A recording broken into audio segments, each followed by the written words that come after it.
मंत्री दानिश इलाज का फायदा मिल सके। आपका बहुत बहुत शुक्रिया, बहुत बहुत धन्यवाद। धन्यवाद अधिष्ठाता महोदय कि आपने बजट के इस महत्वपूर्ण विषय पे अपना पक्ष रखने का मुझे अवसर दिया। मैं उत्तर प्रदेश की सम्मानित जनता की तरफ से इस बजट के लिए अपने मुख्यमंत्री योगी आदित्यनाथ जी का और हमारे वित्त मंत्री आदरणीय सुरेश खन्ना जी का हृदय से आभार व्यक्त करता हूं कि उत्तर प्रदेश की जनता से उत्तर प्रदेश की योगी सरकार ने उत्तर प्रदेश के विकास का जो वादा किया था, इस बजट के माध्यम से हम ये देख सकते हैं कि योगी सरकार अपने वादे पे खरे उतरने के लिए पूरी गंभीरता और ईमानदारी से काम कर रही है। आज इस बजट के माध्यम से हम देख सकते हैं कि हमारे प्रदेश का किसान हो, हमारे प्रदेश का नौजवान हो, हमारे प्रदेश का पिछड़ा समाज हो, दलित समाज हो, मुस्लिम पासमानदा समाज हो, सबके विकास की एक नीति इस बजट में दिखी है। अपने चंद पंक्तियों के माध्यम से मैं जनता की तरफ से अपने मुख्यमंत्री योगी आदित्यनाथ जी का आभार व्यक्त करता हूं कि जिस रोज से अपने यूपी की हेडडोर संभाले योगी जी, जिस रोज से अपने यूपी की हेडडोर संभाले योगी जी, उस रोज से लेकर के अब तक हम देश में सबसे आगे जी, हम देश में सबसे आगे जी। वो शिक्षा की गुणवत्ता हो या चाहे स्वास्थ्य व्यवस्था हो, वो रोजगार का अवसर हो या खेल कूद का परिसर हो, वो अपनों का अधिकार का हो या जीवन का आधार कहो, वो शहरों का विस्तार कहो या गांवों की रफ्तार कहो, हम देश में सबसे आगे जी, हम देश में सबसे आगे जी।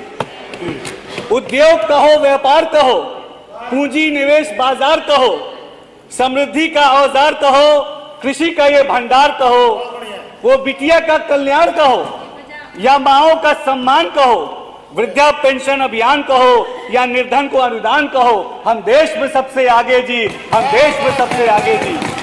और फिर अंत में हमारी जनता यही कहती है कि जिस रोज से अपने यूपी की हेडडोर संभाले योगी जी, उस रोज से लेकर अब तक हम देश में सबसे आगे जी, हम देश में सबसे आगे।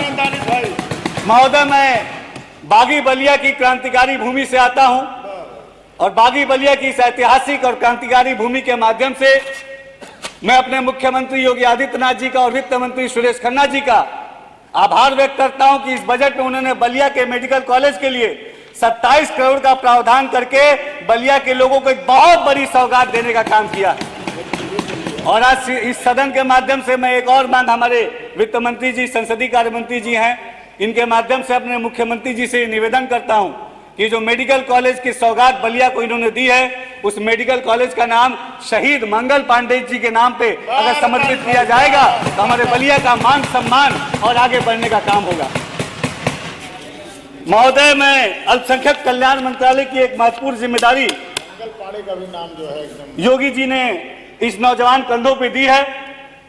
मैं इस सदन के माध्यम से उन्हें धन्यवाद ज्ञापित करता हूं कि अल्पसंख्यक समाज के विकास की बात जब जब आई है, अल्पसंख्यक समाज के उद्धार की बात जब जब आई है, अल्पसंख्यक समाज के कल्याण की बात जब जब आई है, सबसे आगे पंक्ति में अगर कोई दिखा है तो मुख्यमंत्री योगी आदित्यनाथ जी दिखे। हमने कोई पेपर में वादे नहीं किए, हमने कोई झूठे शगुफे नहीं छोड़े, हमने अल्पसंख्यक समाज को वोट बैंक के चश्मे से नहीं देखा, हमने अल्पसंख्यक समाज को शिक्षा में, स्वास्थ्य में, रोजगार में, उद्योग में सबसे आगे बढ़ाने का काम किया। बात अगर आयुष्मान कार्ड की आती है, बात अगर प्रधानमंत्री आवास की आती है, बात अगर किसी भी क्षेत्र में समाज को योजनाओं की देने की बात आती है, तो सबसे ज्यादा स्नेह अगर उत्तर प्रदेश की योगी सरकार का मिला है तो हमारे अल्पसंख्यक समाज को मिला। महोदय, मदरसा शिक्षा की बात हमारे विपक्षी दल के नेता बार बात करते हैं, लेकिन इन्हीं विपक्षी दलों की जब सत्ता थी 2012 से लेके 2017 तक, तब अल्पसंख्यक समाज की शिक्षा की बात इन्हें याद नहीं आई। इन्हें याद नहीं आई हमारे मदरसों की, इन्हें याद नहीं आई हमारे मुस्लिम समाज के नौजवानों की, इन्हें याद नहीं आई हमारे अल्पसंख्यक बहुल क्षेत्रों की, लेकिन ये मैं गर्व से कह सकता हूं और पूरे विश्वास के साथ कह सकता हूं, पूरी ईमानदारी के साथ कह सकता हूं कि 2014 में केंद्र में मोदी सरकार आने के बाद और 2017 में उत्तर प्रदेश में योगी सरकार आने के बाद आज अल्पसंख्यक समाज विकास के पथ पे तेजी से आगे बढ़ रहा है। मदरसा शिक्षा के रिफॉर्मेशन का काम ये किसने किया? ये हमारी योगी सरकार ने किया। अल्पसंख्यक समाज के नौजवानों के हाथ में कंप्यूटर और लैपटॉप देने का काम ये किसने किया? ये हमारी योगी सरकार ने किया। मुस्लिम समाज के मदरसों में आधुनिक शिक्षा को जोड़ने का काम ये किसने किया? ये हमारी योगी सरकार ने किया। और आज हमारे मदरसों में उर्दू, अरबी, फारसी के साथ गर्व से हमारा मुस्लिम समाज का नौजवान इंग्लिश, साइंस और मैथ जैसी शिक्षा लेके समाज में आगे बढ़ने का काम कर रहा है। और ये काम अगर किसी ने किया है तो हमारी योगी सरकार ने किया। हमने कभी भी अल्पसंख्यक मुस्लिम समाज के लोगों को वोट बैंक के चश्मे से नहीं देखा। मदरसा शिक्षा में हमने आधुनिक शिक्षा को जोड़ा, आर्टिफिशियल इंटेलिजेंस को मदरसा शिक्षा से जोड़ा। अब्दुल कलाम साहब की जयंती के अवसर पे उत्तर प्रदेश के मदरसों में हम साइंस एग्जीबिशन लगाने का काम करते हैं। ये हमारी योगी सरकार की सोच, ये हमारी योगी सरकार का विजन। और हमारे मदरसों में हमने अच्छी शिक्षा के साथ साथ रोजगार परक शिक्षा भी जाए, इसके लिए ITI को मजबूत किया है। मदरसों में हमने रोजगार मेले लगाए हैं। अल्पसंख्यक समाज के नौजवानों को रोजगार और शिक्षा से जोड़ के आज देश और दुनिया में आगे बढ़ाने का अगर किसी ने काम किया है तो हमारी योगी सरकार ने किया। महोदय, मैं एक और स्कीम की तरफ आपका ध्यान आकर्षित करना चाहूंगा। UPMG upliftment programme for minority girls हमारी अल्पसंख्यक कल्याण विभाग ने शुरू किया, जिसमें जो ट्रिपल तलाक पीड़ित महिलाएं थी उनको शिक्षा और रोजगार से जोड़ने का काम इस UPMG के माध्यम से हम कर रहे हैं। UPMG के माध्यम से हमने लाखों जो मुस्लिम महिलाएं हैं उनको स्किल डेवलपमेंट से जोड़ा, उनको क्वालिटी ऑफ एजुकेशन से जोड़ा, उनको एम्प्लॉयमेंट से जोड़ा। और निश्चित तौर पे आज हमारे वो सार्थक प्रयास का एक नतीजा हमारे मुस्लिम समाज की महिलाओं के ऊपर दिख रहा है। महोदय, जो वक्फ अमेंडमेंट एक्ट आया केंद्र सरकार ने, उस वक्फ अमेंडमेंट एक्ट का भी मैं धन्यवाद ज्ञापित करता हूं, क्योंकि वक्फ के माध्यम से मुस्लिम समाज का, पिछड़े पासमानदा मुसलमानों का उद्धार हो, ये हमारी सरकार की जो सोच थी, इस वक्फ अमेंडमेंट एक्ट के माध्यम से उस सोच को हमने धरातल पर उतारने का काम किया। हमने कहा कि वक्फ के माध्यम से गरीब, पिछड़े पासमानदा मुसलमानों का उद्धार होना चाहिए। हमने कहा कि वक्फ की संपत्तियों पे हॉस्पिटल खुलने चाहिए। हमने कहा कि वक्फ संपत्तियों पे अच्छे स्कूल खुलने चाहिए, जहां गरीब, पिछड़े पासमानदा मुस्लिम समाज के नौजवानों को निःशुल्क शिक्षा मिले और निःशुल्क स्वास्थ्य मिले। ये हमारी सोच वक्फ अमेंडमेंट एक्ट के माध्यम से और मजबूत होने का काम कर रही है। महोदय, जो हमारे अल्पसंख्यक बाहुल इलाके हैं, जहां हमारे मुस्लिम समाज के लोग, अल्पसंख्यक समाज के लोग रहते हैं, वहां पे हमने प्रधानमंत्री जन विकास कार्यक्रम के माध्यम से degree college, ITI college, polytechnic college, mini stadium, basic शिक्षा के स्कूल, CHC और PHC खोल के उन अल्पसंख्यक समाज के लोगों को आगे बढ़ाने का काम किया। इसका एक साक्षात आंकड़ा भी है।